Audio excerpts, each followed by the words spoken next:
Hi guys, it's Cara, theBubblelush, and this is my week 7 weigh-in results.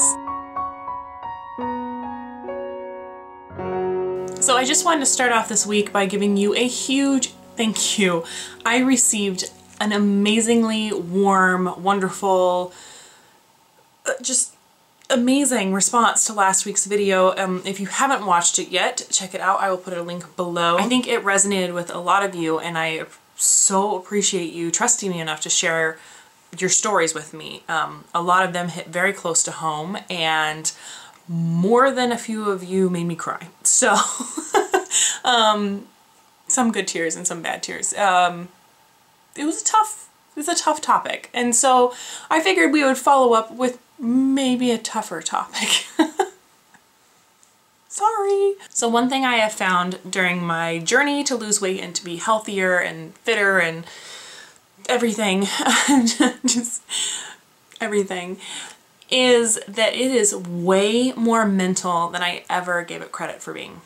I always thought, you know, 90% diet, 10% exercise, and eventually you'll get to your goal. At least that's how everyone kind of has their own percentages, but for me, I knew diet was something I was really going to have to work on, and if I could fit in the exercise after running after 2 kids all day, that's great.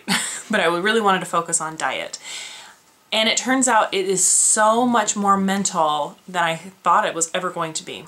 So the recurring theme of this week ended up being, what are you hungry for?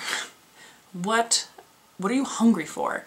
I kept finding myself at all hours of the day hungry. In the middle of the night, first thing in the morning, 10 seconds after I finished dinner, just hungry. So I really wanted to spend some time thinking and analyzing that, because I know that I'm not the only one. I can't be the only one.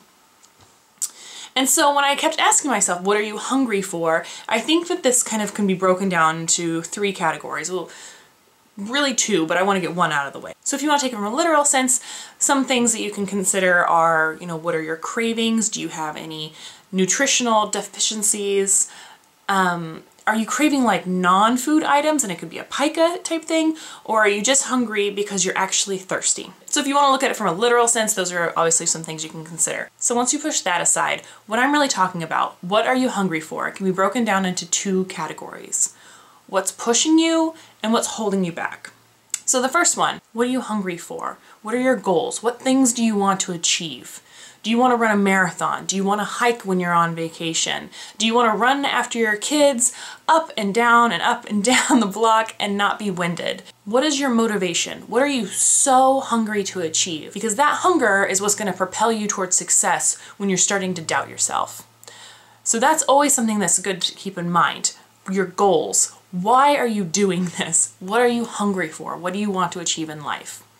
So that's kind of easy to, you sit down and you figure out what you want to do, and that's what you focus on. You put it on your dream board, you hang your skinny pants up on the back of your closet to remind yourself. You put pictures of when you felt your best on the refrigerator, so when you go for food, you're reminded of like how great that felt versus, how mediocre yogurt tastes, whatever you do to remind yourself of what your goals are, and that that is what you want to achieve, and that's what you're hungry for in life. It's kind of easy to figure out what your real motivation and goals are, because most likely you reached your breaking point and you realize it sucks that I can't do XYZ, so I'm going to lose weight so I can. That's probably what pushed you over your tipping point. So I think that those things are always great to isolate, because that's what's going to motivate you when you're feeling unmotivated. But the second category is what I really want to talk to you about today. What are you hungry for? Soul deep, what are you hungry for? What is holding you back, and what void are you trying to fill with food? Now this question, when you ask yourself, this is a super deep question. It's deep. You might think you know, but like it's a hard question. And sometimes it takes going back through all your emotional baggage and stuff you don't want to think about, and trying to figure out what is holding you back. Now, some people say that they have an issue with food because they have a lack of willpower. And maybe that is. Maybe you do have a lack of willpower. But could it also be that you're self-sabotaging your success? Some victims of abuse report that they keep the weight on to act as a physical barrier to protect themselves. Some people that deal with stress, anxiety, and depression eat as a way to cope and to fill that emotional void. Some people eat because they feel like they're not worthy of being skinny. And I received so many emails and private messages last week from women watching last week's video. And I think that feeling of being not worthy was so prevalent in your stories. And it's just this mantra that we keep telling ourselves that we're not worthy, and it's awful and it's gotta stop. We gotta figure out whatever we have to do to make that stop, because we are absolutely worthy. We are worthy of success and feeling beautiful, and we talked about this last week, and I'm going to tell you again. I'm going to tell you as many times as I have to until you hear it. You are worthy. You are absolutely worthy.